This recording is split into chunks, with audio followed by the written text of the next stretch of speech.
नमस्कार। राति 8 बजेको जनता समाचारमा स्वागत छ। म काभेरी पौडेल। म मिलन बजगाई। सबैभन्दा पहिले प्रमुख समाचार। पछिल्लो 24 घण्टामा देशभर 10,254 जनामा कोरोना भाइरसको संक्रमण, थप 16 जनाको मृत्यु। तोकिएकै समयमा स्थानीय तहको निर्वाचन गर्न कानुनविदको सुझाव, स्थानीय निकायलाई पदाधिकारी विहीन बनाउने पक्षमा नरहेको कांग्रेस नेता सिंहको भनाई।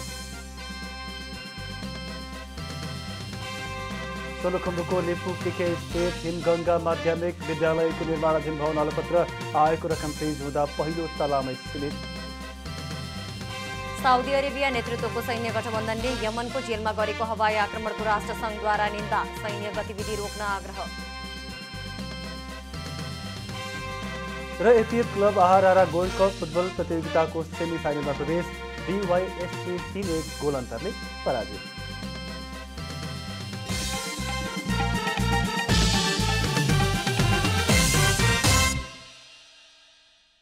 अब पुरा समाचार। पछिल्लो 24 घण्टामा थप 10,254 जनामा कोरोना भाइरसको संक्रमण पुष्टि भएको छ। साथै शनिबार 16 जना कोरोना संक्रमितको मृत्यु भएको स्वास्थ्य तथा जनसङ्ख्या मन्त्रालयले जनाएको छ। मन्त्रालयका अनुसार नयाँ संक्रमित मध्ये 5,306 जना काठमाडौँ उपत्यकामा रहेका छन्। काठमाडौँमा 3,762, ललितपुरमा 1,110 र भक्तपुरमा 434 जना संक्रमित थपिएका छन्। मन्त्रालयका अनुसार देशभरमा 20,187 नमुना परीक्षण गरिएको थियो। 14,462 नमुनाको पीसीआर टेस्ट गर्दा 8,312 र 5,725 नमुनाको एन्टिजेन टेस्ट गर्दा 2,042 गरी 10,254 जनामा संक्रमण पुष्टि भएको छ। यसरी हेर्दा पीसीआर तर्फ संक्रमण दर बढेर 56.8% पुगेको छ। बुधबार 52.6 रहेको संक्रमण दर पछिल्लो 2 दिनमा क्रमशः 47.9 र 47.3 थियो। पछिल्लो 24 घण्टामा 708 जना संक्रमण मुक्त भएका छन् र हाल 72,862 सक्रिय संक्रमित रहेको मन्त्रालयको तथ्याङ्क छ।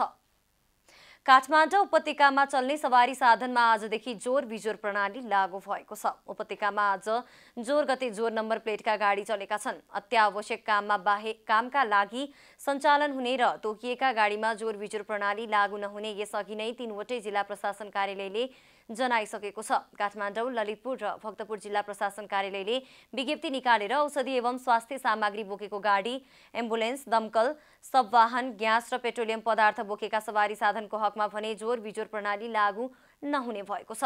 सूचना तथा प्रसारण विभागबाट जारी प्रेस पास तथा पत्रकार परिचय पत्र रहेका सञ्चारकर्मीले प्रयोग गरेका गाडी, सरकारी र कूटनीतिक नियोगका गाडी पनि सञ्चालन गर्न पाइनेछ। यातायात व्यवसायीले भने जोर बिजोर प्रणालीले संक्रमण नियन्त्रण नहुने बताएका छन्। स्थानीय तहका जनप्रतिनिधिको कार्यकाल सकिने मिति नजिकिँदै गएको छ, तर सरकारले अझैसम्म निर्वाचनको मिति घोषणा गर्न सकिरहेको छैन। निर्वाचन आयोगले स्थानीय तहको मिति तोक्न दिएको समय र सीमा सकिँदा पनि सरकारले निर्वाचनको मिति घोषणा गर्न आलचाल गरिरहेको छ। निर्वाचन आयोगले माघ पहिलो साताभित्रै मिति नतोकिए स्थानीय तहको निर्वाचन वैशाखमा गर्न कठिन हुने भन्दै सरकार र दलहरूको ध्यानाकर्षण यसअघि नै गराइसकेको छ। माघको पहिलो साताभित्र मिति घोषणा नगरे वैशाखमा स्थानीय तहको निर्वाचन गर्न कानुनी र प्राविधिक हिसाबले कठिनाई हुने आयोगको भनाइ छ। तर उच्चस्तरीय राजनैतिक समन्वय समितिको बैठकमा नेकपा माओवादी केन्द्रका अध्यक्ष पुष्पकमल दाहालले स्थानीय तहको निर्वाचन अघि संसदको निर्वाचन गर्ने प्रस्ताव राखेपछि केही दिन त्यसैमा अल्मलिएको सत्ता गठबन्धन अब एकैपटक 3 तहको निर्वाचन गर्ने विषयमा केन्द्रित भएको छ। यो 3 तहमा हामीले कुन चाहिँ डेटलाई, कुन मितिलाई 5 वर्षको मान्ने, त्यसबारेमा पनि छलफलको अरू आवश्यकता भएको हुनाले अब हामी चाँडै नै संविधानविदहरूसँग पनि एकताल परामर्श गर्छौँ।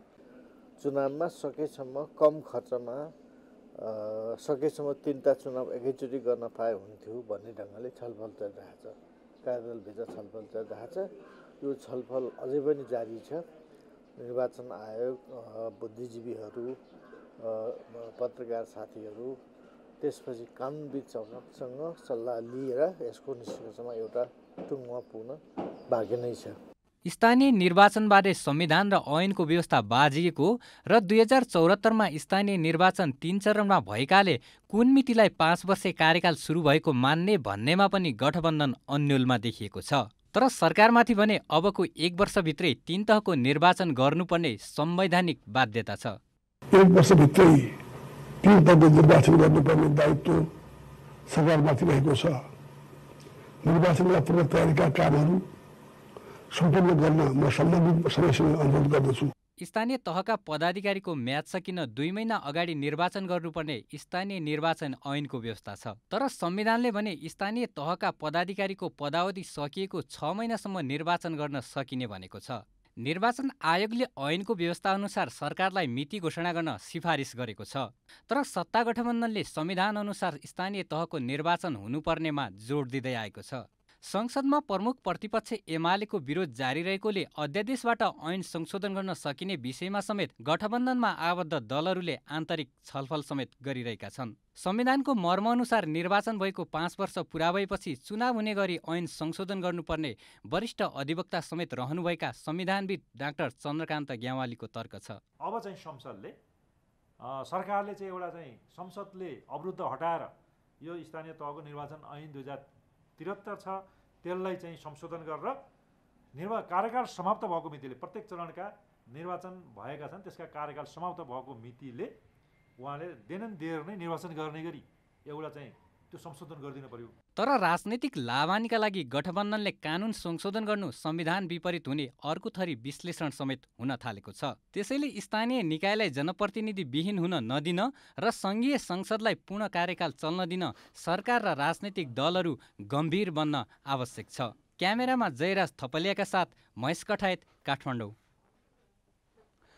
कानुनविदहरूले स्थानीय तहको निर्वाचन निर्धारित मितिमा नै हुनुपर्ने बताएका छन्। शनिबार काठमाडौँमा आयोजित एक कार्यक्रममा कानुनविदहरूले स्थानीय तहको निर्वाचन संविधानले तोकेको समय सीमामा नै हुनुपर्नेमा जोड दिएका हुन्। जुन मितिबाट त्यहाँ निर्वाचन भएको संविधानको स्पिरिट हेर्ने हो भने, संविधानको भावनाहरू हेर्ने हो भने तत्त मितिमा 3 पटक निर्वाचन गर्नुपर्छ। पहिलो पटक निर्वाचन गर्दाखेरि निर्वाचित भएपछि उसको कार्यकाल 5 वर्ष तय छ। कार्यक्रममा कानुनविद डाक्टर सुरेन्द्र भण्डारीले सङ्कटको समयमा मात्रै संसद र प्रदेश सभाको निर्वाचन वर्ष दिनसम्म लम्ब्याउन पाइने उल्लेख गर्दै अहिले सङ्कट नभएकोले समयमै निर्वाचन गराउनु पर्नेमा जोड दिनुभयो। यो संसद र प्रदेश सभाको निर्वाचन सङ्कटकालीन अवस्था आएमा 1 वर्षसम्म लम्ब्याउन पाइन्छ। अहिले मुलुकमा सङ्कटकालीन अवस्था आएको छैन, त्यसैले यसलाई लम्ब्याउने कुनै पनि किसिमको षड्यन्त्र या त्यस किसिमका सोचहरू चाहिँ प्रत्युत्पादक हुन्छन्। वरिष्ठ अधिवक्ता दिनेश त्रिपाठीले 3 तहको निर्वाचन एउटै चरणमा गर्न व्यवस्थापकीय दृष्टिकोणबाट सम्भव नभएको भन्दै एउटै मितिमा निर्वाचन गर्न नमिल्ने बताउनुभयो। एउटै मितिमा निर्वाचनको कुरा हामी नगरौँ। यसै पनि यो 3 तहको निर्वाचन एउटै चरणमा त्यो व्यवस्थापकीय दृष्टिकोणले पनि त्यो त्यति सजिलो छैन। हामीले एउटै तहको निर्वाचन त एउटै मितिमा गर्न नसकेर गतचोटि हामीले स्थानीय निर्वाचन नै 3 चोटिमा गरेका थियौँ। 3 चरणमा हामीले गर्नु पर्यो। त्यस्तै नेकपा माओवादी केन्द्रका नेता डाक्टर खिमलाल देवकोटाले स्थानीय तहको चुनाव समयमै गर्ने बताउनुभयो। उहाँले अहिले सबै दल र आम नागरिकहरू स्थानीय तहको चुनाव गर्नुपर्ने भनेर लागिरहेकाले त्यसमा कुनै संशय नगर्न आग्रह गर्नुभयो। अब स्थानीय तहको चुनाव समयमा गर्ने कि नगर्ने भन्ने त सवाल छँदै छैन। मन लाग्छ कोही पनि अहिलेको सत्तारूढ दलदेखि लिएर तपाईँ हामी कोही पनि स्थानीयको तहको चुनाव समयमै गर्नुपर्छ हामी भनेका छौँ। सबैले त्यही भन्नुभएको छ। पहिलो सवाल यो। नेता देवकोटाले यसअघि प्रतिनिधि सभाको चुनाव र प्रदेश सभाको चुनाव एकै पटक गरिएको भन्दै यसपटक पनि त्यसलाई सँगै लिएर जाने कुराको बहस गर्न आवश्यक रहेको पनि बताउनुभयो। सत्तारूढ प्रमुख घटक नेपाली कांग्रेसका नेता प्रकाशमान सिंहले आफू स्थानीय निकायलाई पदाधिकारी विहीन बनाउने पक्षमा नरहेको बताउनु भएको छ। नेता सिंहले स्थानीय तहको निर्वाचन संविधानले व्यवस्था गरे अनुसार समयमै हुनुपर्ने पनि स्पष्ट पार्नुभयो। शनिबार काठमाडौँको चाक्सीबारी स्थित आफ्नै निवासमा सञ्चारकर्मीहरूले राखेका जिज्ञासाको जवाब दिने क्रममा उहाँले संविधानको मर्म र भावना विपरीत कुनै पनि तहको निर्वाचनमा जान नहुने बताउनुभयो। 5 वर्ष कार्यकाल पूरा गरेको 6 महिनाभित्रै स्थानीय तहको निर्वाचन हुनुपर्छ भन्ने कुरा संविधानमा उल्लेख भएको र सोही अनुसार हुनुपर्ने उहाँको दाबी छ।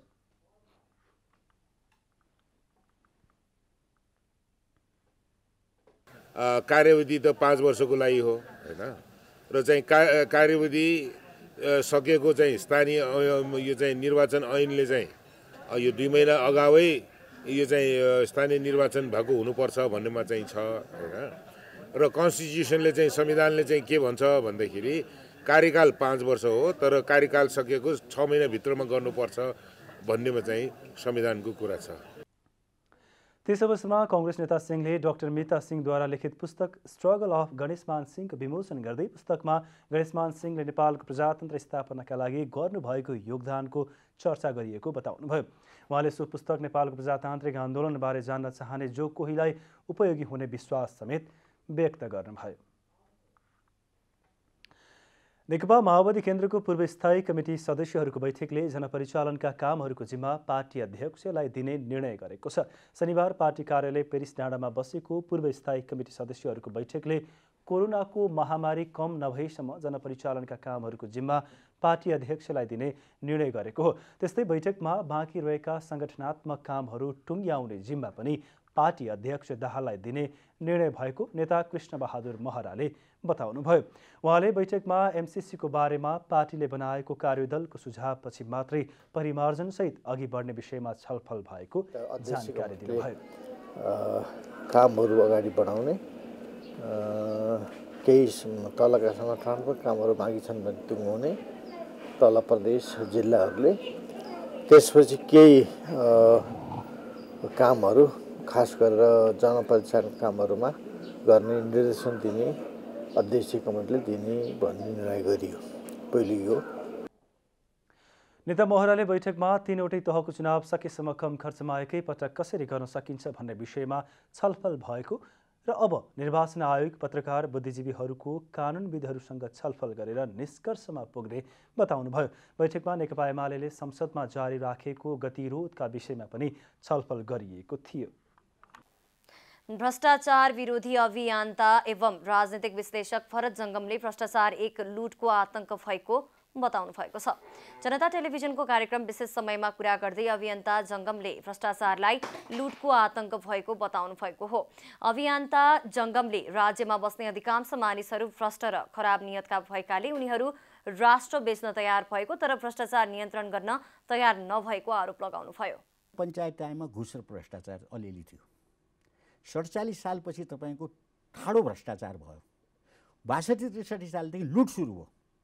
लुट गर्नेको हुन्छ डाका हो कि लुट गर्नेको हुन्छ चोर हो र चोरी गर्ने त तपाईको 47 सालदेखि 62 सालसम्म भ्रष्टाचार भयो। अब लुट गर्ने त डाका हुन्छ।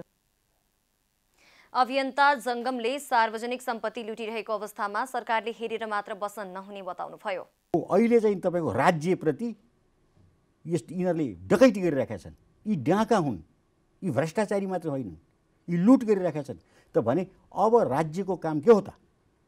चुप लाएर बस्ने हो? त्यो राज्यले चुप लाएर बस्नु हुँदैन। अब राज्यले के गर्ने त? तपाईँ भन्नु होला। राज्यले के गर्नु पर्यो? प्रतिकार गर्नु पर्यो।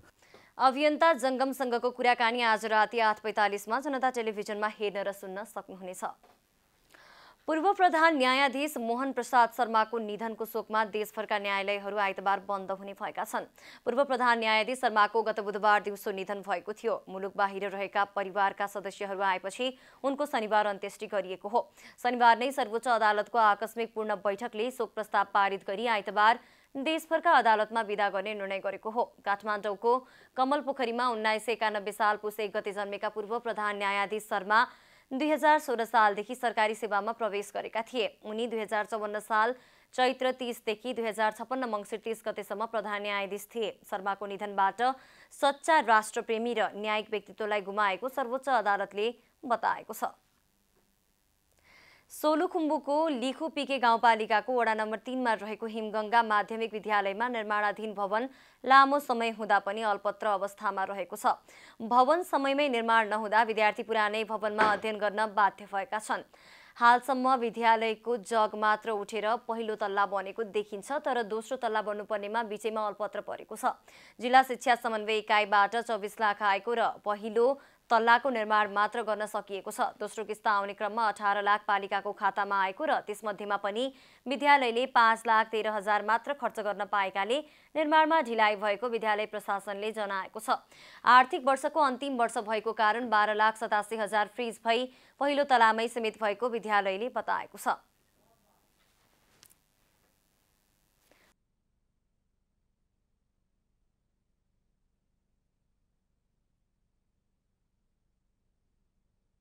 यस जुन 2078-79 आर्थिक वर्षमा चाहिँ सम्पन्न गराउने भन्ने बाचा वडा अध्यक्षज्यू र मैले पनि गरे हो र जसको लागि पालिकाबाट पनि 20 लाख रुपैयाँ विनियोजित गर्नुभएको छ र केही रकम वडा कार्यालयले पनि राख्ने भयो हुनाले म विश्वस्त छु यही आर्थिक वर्षमा बन्छ कि भनेर।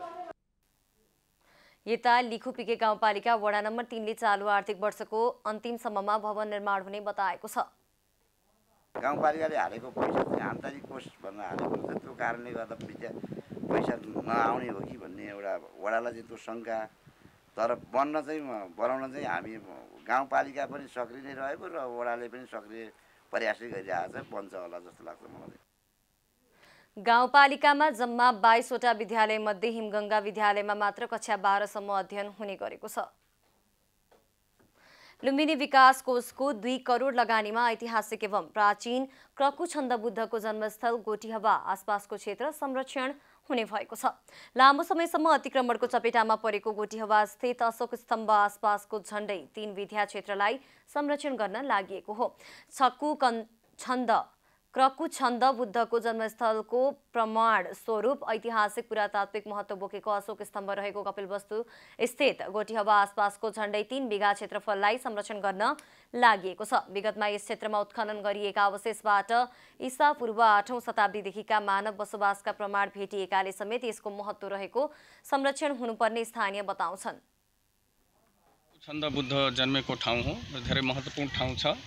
यसको बर्खायाममा पानी पर्छ र यो प्रत्येक वर्षातमा यो डुबानमा हुन्छ र यसको संरक्षणको लागि सबभन्दा पहिले त यसको पानीको निकास दिन पर्यो बाहिर र अब यसमा सबभन्दा पहिला त हेर्नुस् कम्पाउन्ड वाल चाहियो। करिब 11 फुट लामो अशोक स्तम्भको ऐतिहासिक महत्त्व रहेकाले कोषको 2 करोड लगानीमा संरक्षण गर्न लागि कोषका अधिकारी बताउँछन्। क्षेत्र यस गोटीहवामा लुम्बिनी विकास कोषबाट हामीले चाहिँ संरक्षण गर्नलाई यो क्षेत्रको समग्र संरक्षण गर्नको निम्ति यो आर्थिक वर्षमा चाहिँ हामीले बोलपत्र माध्यमबाट सुरक्षा पर्खाल वरिपरि चाहिँ यो साइटलाई चाहिँ सेफ राख्नलाई पछिसम्म नभत्कियोस् भनेर चाहिँ सुरक्षित राख्नलाई चाहिँ यसले धेरै ठुलो इतिहास बोकेको छ। हामीले पछाडि देखिरहेछौँ त्यहाँनिर अशोकनी पिलर छ। गोठीहवासँगै कपिलवस्तुमा रहेका अन्य स्थानका बुद्धकालीन सम्पदाको क्रमशः संरक्षण गर्दै जाने योजना समेत रहेको कोषले जनाएको छ।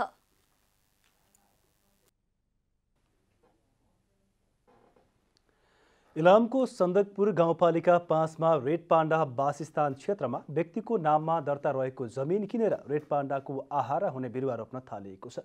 लोपन्मुख वन्यजन्तु रेड पाण्डाको संरक्षणको लागि व्यक्तिको नाममा दर्ता रहेको जग्गा किनेर सरकारी निकायलाई प्रदान गरेर बिरुवा रोप्न थालिएको हो।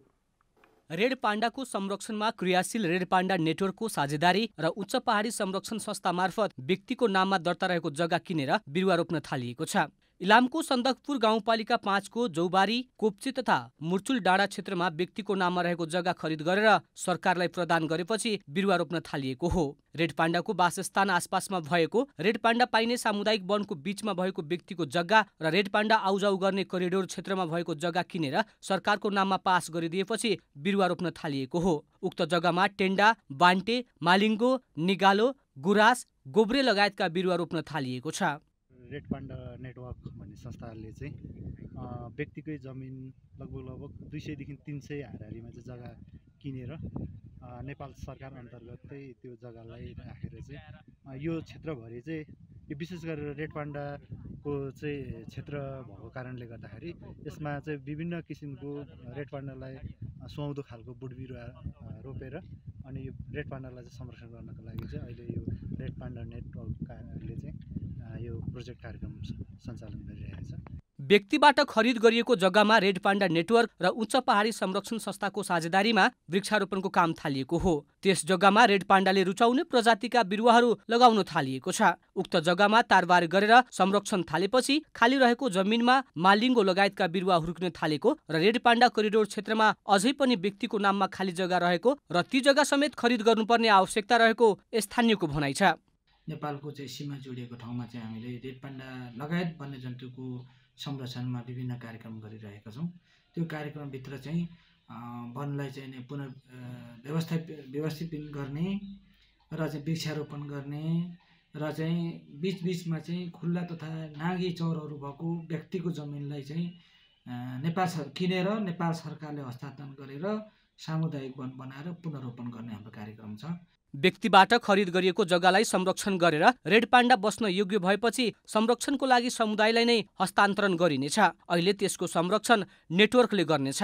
इलामको सन्दकपुर, माइजोगमाई र इलाम नगरपालिकाको उत्तरी क्षेत्रमा रेड पान्डा पाइन्छ। त्यसमा पनि रेड पान्डाको सबैभन्दा ठूलो वासस्थान सन्दकपुर गाउँपालिका क्षेत्रमा पर्छ। रेड पान्डा नेटवर्क र उच्च पहाडी संरक्षण संस्थाले सन् 2007 देखि रेड पान्डाको संरक्षणमा काम गर्दै आएका छन्। नेटवर्कको साझेदारीमा उच्च पहाडी संरक्षण संस्थाले कार्यक्रम कार्यान्वयन गर्दै आएको छ। जिल्लाको 18 सामुदायिक वनमा रेड पान्डा संरक्षणको काम भइरहेको छ। इलामबाट भगीरथ भण्डारीको रिपोर्ट। तानसेन नगरपालिकाले उत्पादित कृषि सामग्री ढुवानीका लागि महिला उद्यमीहरूलाई अनुदानमा गाडी हस्तान्तरण गरेको छ। नगरपालिकाले कृषि उत्पादनको मूल्य निर्धारण गर्ने र उत्पादित सामग्री बजारसम्म लैजान सजिलो होस् भनेर गाडी सहयोग गरेको हो। तानसेन 10 सुनडाँडाको सिद्धिविनायक सामाजिक महिला उद्यमी सहकारी संस्था लिमिटेडलाई कृषि सामग्री ढुवानीका लागि बोलेरो गाडी हस्तान्तरण गरेको हो। नगरपालिकाले सिद्धिविनायकसँगै अन्य 3 सहकारीलाई समेत गाडी हस्तान्तरण गरेको हो। नगरपालिकाले कृषि उत्पादनको मूल्य निर्धारण गर्ने र उत्पादित सामग्री बजारसम्म लैजान महिला सहकारीले नेतृत्व गर्न आवश्यक रहेको जनाएको छ। तानसेन नगरपालिकाको सम्पूर्ण उत्पादकहरू जसले लामो समयदेखि आफ्नो उत्पादनको मूल्य आफूले गर्न पाएका छैनन्, जसलाई बेच्नुपर्ने मूल्य निर्धारण गरेर हामी शोषणमा परिरहेका छौँ, त्यसको अन्त्य गर्नुपर्छ भन्ने हिसाबले हामी लागिरहेका छौँ। तानसेन नगरपालिका र ग्रामीण आर्थिक विकास सङ्घ रेडाले तानसेन 10 का महिलाहरूलाई बाख्रा पालन, बङ्गुर पालन, तरकारी खेती लगायतमा प्रविधि बिउ समेत सहायता गरेको छ। यहाँको टोलबाट जे जस्तो किसिमको चाहिँ माग आएको छ, हाम्रो चाहिँ ओडाले अब वडा समिति बस्ने, वडामा छलफल गर्ने र नगरपालिकामा सिफारिस गर्ने र नगरपालिकाले ती चाहिँ कार्यक्रम लागू गर्नको लागि अब निर्णय गरेर अहिले चाहिँ गएर हामीहरूले कार्यक्रम गर्दै आइराखेका छौँ। नगरपालिकाले गाडी अनुदानमा दिएपछि सहकारीले 7 सदस्यीय गाडी सञ्चालन समिति बनाएर काम गर्ने भएको छ। किसानले उत्पादन गर्ने तरकारी, खसी बाख्रा ढुवानी गर्न थप सहज हुने भएको छ। हामी खुसी छौँ। अनि यस गाडीमा तरकारी उत्पादन गर्ने अनि बाख्रा, खसी बोकाहरू बेच्नको लागि प्रयोग गर्छौँ भने अनि हामीले यो बेच्दा चाहिँ नि जरी पिपल डुम्रे लैजान्थ्यो, डोकोमा बोकेर बोरामा हालेर, कोही बाइक हुनेले बाइकमा ओसार्नुहुन्थ्यो। अनि यो ओसार्दा चाहिँ नि हाम्रो समय खेर जान्थ्यो भने अब यो गाडी प्राप्त भएपछि हाम्रो समय खेर जान्न अनि बाटो पनि सजिलो हुन्छ। सहकारीको आफ्नै गाडी भएपछि किसानहरू खुसी भएका छन्। उत्पादित कृषि उपज बाटोसम्म बोकेर जाने समस्या हटेको र बचेको समय तरकारी उत्पादनमा लगाउन सकिने कृषकहरूको भनाइ छ। गाडी पाएपछि अब हामीलाई बाटासम्म बोकेर जाने समस्या पनि हट्यो अनि उहाँ जाने समय पनि मिल्यो। अब यहाँ तरकारीलाई समय दिन सकियो अनि आफू ज्यानले नसक्दा पनि गर्न भइयो। किसानले कृषि उत्पादन एक्लै बजारसम्म लैजाँदा मूल्य नपाउने समस्या थियो। सहकारीलाई गाडी अनुदान प्राप्त भएपछि तरकारी सङ्कलन केन्द्रमा जम्मा गरेर सामूहिक रूपमा बिक्री गर्दा किसानलाई फाइदा हुने विश्वास छ। पाल्पाबाट विजय कुमार पौडेलको रिपोर्ट। अब आर्थिक समाचार।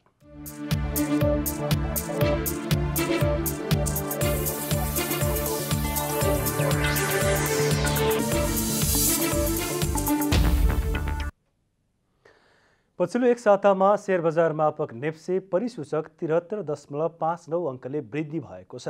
गत साताको बिहीबार अन्तिम कारोबारको दिन परिसूचक 165.28 अङ्कले बढेर 2857.75 बिन्दुमा पुगेर रोकिएको थियो। साताको 5 दिन कारोबार भएको नेप्से परिसूचक 3 दिन बजार उकालो लाग्दा 2 दिन भने गिरावट आएको छ। यो साताको 5 दिनको कारोबारमा नेप्से परिसूचक 73.59 अङ्कले बढेर 2931.59 बिन्दुमा पुगेर रोकिएको छ।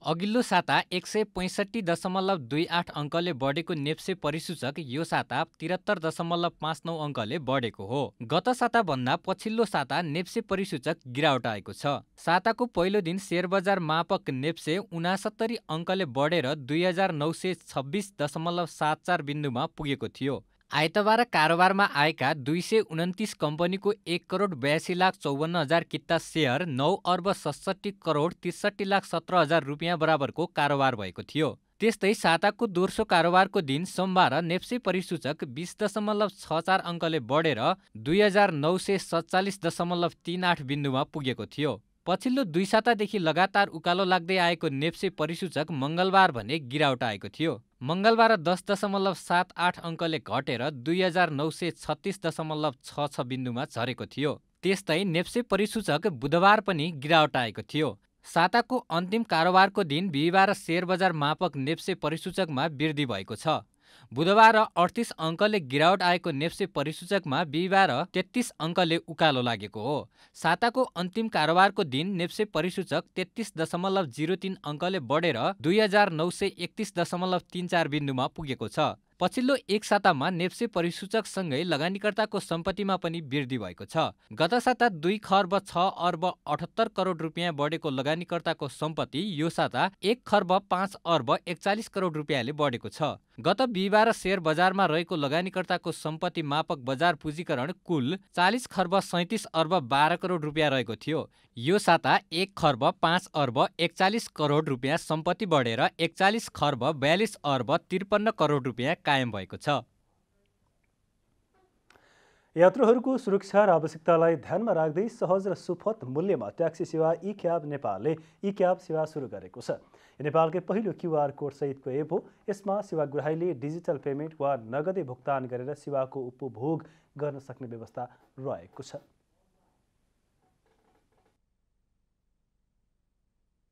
विशेष गरेर अन्तर्राष्ट्रिय यात्रीहरूलाई चाहिँ हामीले यहाँ त्यो सुविधा दिन चाहन्छौँ ताकि त्यो यात्री अन्तर्राष्ट्रिय यात्रीले पनि महसुस गरोस् कि हामी नेपालमा गएर ट्याक्सी चढ्दा हामी चाहिँ विदेशमा जस्तै सुविधा पाउँछ भन्ने चाहिँ महसुस गरोस्।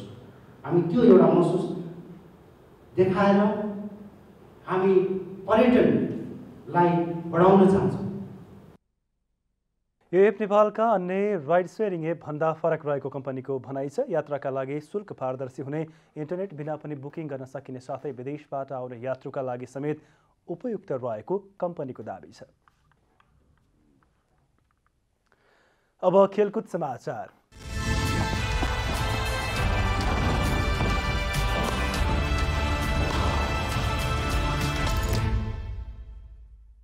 विभागीय टिम नेपाल एपीएफ क्लब 20औं संस्करणको आहारा गोल्ड कप फुटबल प्रतियोगिताको सेमिफाइनलमा प्रवेश गरेको छ। शनिबार भएको पहिलो क्वार्टर फाइनलमा BYSC सिनेसोटा युएसलाई 3-1 गोल अन्तरले हराउँदै एपीएफ अन्तिम 4मा पुगेको हो। पोखरा रङ्गशालामा भएको पहिलो हाफ गोलरहित बराबरीमा सकिएको खेलको दोस्रो हाफको सुरुवातमै BYSCले अग्रता बनाएको थियो। खेलको 47औं मिनेटमा रायलको क्रसमा मिगल फेलाक्सले हेडर मार्फत गोल गर्दै BYSCलाई अग्रता दिलाएका थिए। तर खेलको 70औं मिनेटमा आकाश लामिछानेले पेनाल्टीमा गोल गर्दै एपीएफलाई 1-1 गोलको बराबरीमा फर्काएका थिए। अर्मानलाई BYSCका हेक्टरले पेनाल्टी एसियामा फाउल गर्दै लडाएपछि एपीएफले पेनाल्टीको अवसर पाएको थियो, जसमा आवासले सहजै गोल गरे। खेलको 84औं मिनेटमा सब्स्टिट्युटका खेलाडी रविले गोल गर्दै एपीएफलाई 2-1 को अग्रता दिलाए। त्यसपछि खेलको इन्जुरी समयमा रविले व्यक्तिगत दोस्रो गोल गर्दै एपीएफलाई 3-1 को जित दिलाए। अब एपीएफले सेमिफाइनलमा सङ्कटा क्लब र मछिन्द्र क्लब बीचको विजेतासँग खेल्नेछ।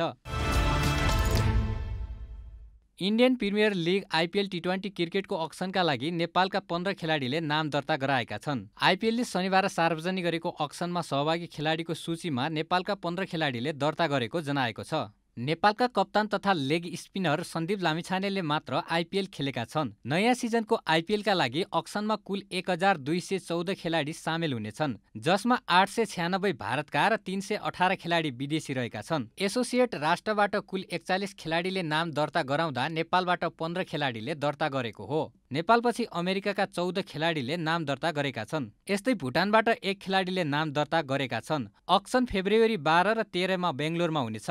आगामी संस्करणमा 10 टोलीले प्रतिस्पर्धा गर्नेछन्।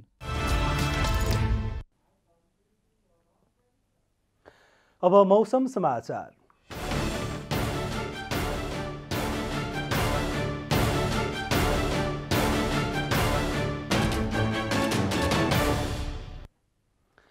हाल देशमा पश्चिमी वायुको प्रभाव रहेको छ। आज सुदूरपश्चिम प्रदेश, कर्णाली प्रदेश र गण्डकी प्रदेशमा मौसम सामान्य बदली रही त्यसका बाँकी प्रदेशमा आंशिकदेखि सामान्य बदली भयो।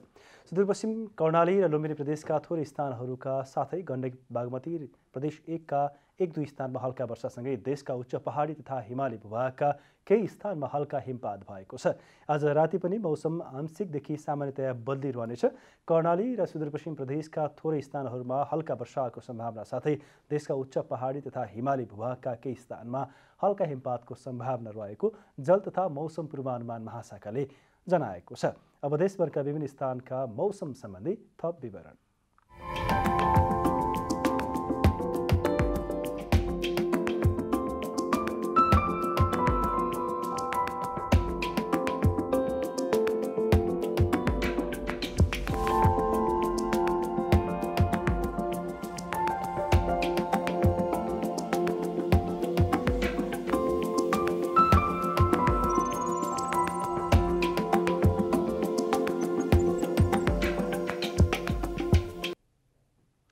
अन्त्यमा आजको डायरी। पछिल्लो 24 घण्टामा थप 10,254 जनामा कोरोना भाइरस कोभिड-19 को संक्रमण भएको छ। साथै शनिबार 16 जना कोरोना संक्रमितको मृत्यु भएको स्वास्थ्य तथा जनसङ्ख्या मन्त्रालयले जनाएको छ। मन्त्रालयका अनुसार नयाँ संक्रमित मध्ये 5,306 जना काठमाडौँ उपत्यकाका छन्। पछिल्लो 24 घण्टामा 708 जना संक्रमण मुक्त भएका छन् र हाल 72,862 सक्रिय संक्रमित रहेको मन्त्रालयको तथ्याङ्क छ। सत्ता गठबन्धनका शीर्ष नेताहरू र निर्वाचन आयोगका पदाधिकारीबीच छलफल भएको छ। प्रधानमन्त्री निवास बालुवाटारमा भएको छलफलमा प्रधानमन्त्री शेरबहादुर देउवा, नेकपा एकीकृत समाजवादीका अध्यक्ष माधव कुमार नेपाल तथा माओवादी केन्द्रका अध्यक्ष पुष्पकमल दाहालसहित निर्वाचन आयोगका प्रमुख निर्वाचन आयुक्त दिनेश थपलिया उपस्थित हुनुभएको प्रधानमन्त्रीको सचिवालयले जनाएको छ। सत्ता गठबन्धनका नेताहरूबीच आउँदो कार्तिक मङ्सिरमा 3 तहकी चुनाव एकसाथ गर्ने लगभग सहमति भएको छ। काठमाडौँ उपत्यकामा चल्ने सवारी साधनमा आजदेखि जोर बिजोर प्रणाली लागू भएको छ। उपत्यकामा आज जोर गते जोर नम्बर प्लेटका गाडी चलेका छन्। अत्यावश्यक कामका लागि सञ्चालन हुने र तोकिएका गाडीमा जोर बिजोर प्रणाली लागू नहुने यसअघि नै तीनवटै जिल्ला प्रशासन कार्यालयले जनाइसकेका छन्। यता यातायात व्यवसायीले भने जोर बिजोर प्रणालीले संक्रमण नियन्त्रण नहुने बताएका छन्। संयुक्त राष्ट्रसङ्घले साउदी अरेबिया नेतृत्वको सैन्य गठबन्धनले यमनको जेलमा गरेको हवाई आक्रमणको निन्दा गरेको छ। साउदी नेतृत्वको सैन्य गठबन्धनले यमन स्थित डिटेन्सन सेन्टरमा शुक्रबार गरेको हवाई आक्रमणमा 70 जना भन्दा बढीको मृत्यु भएको छ। आक्रमणमा 200 भन्दा बढी घाइते भएको बीबीसीले जनाएको छ। संयुक्त राष्ट्रसङ्घका महासचिव एन्टोनियो गुटेरेसले शुक्रबार भएको आक्रमणको निन्दा गर्दै यमनमा हुँदै आएको सैन्य आक्रमण तत्काल रोकिनुपर्ने बताउनु भएको छ। इन्डियन प्रिमियर लिग आइपिएल टी20 क्रिकेटको अक्सनका लागि नेपालका 15 खेलाडीले नाम दर्ता गराएका छन्। आइपिएलले शनिबार सार्वजनिक गरेको अक्सनमा सहभागी खेलाडीको सूचीमा नेपालका 15 खेलाडीले नाम दर्ता गरेको जनाएको छ। नयाँ सिजनको आइपिएलका लागि अक्सनमा कुल 1,214 खेलाडी सामेल हुनेछन्।